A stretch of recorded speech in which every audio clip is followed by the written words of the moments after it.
Jamaican-born U.S. Navy chief on the probe for child molestation in Florida. Hi again and welcome. This is M0lest TV News Report, and we'll be right back with the details to come. Welcome to M0lest TV News Report, providing you with the best in local and international news updates. This is a place where you can get the most reliable and informative news information. M0lest TV News Report.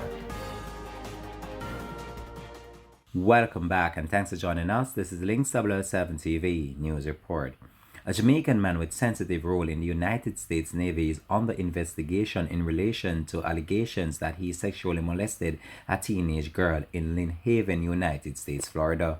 Dwayne Gordon, a 40-year-old command senior chief, has so far been charged with sexual battery of a victim between 12 to 18 years old in an ongoing probe. While it is not clear when the incident occurred, an article published in a U.S. media outlet said that Gordon encouraged the teenager to sleep in his bed at the Lynn Haven home and then molested her.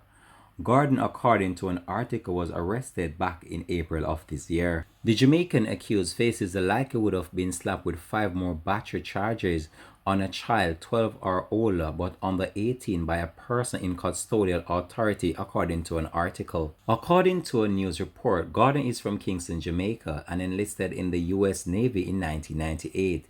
At the time of his arrest, he was serving at the United States Naval Support Activity in Panama City, Florida.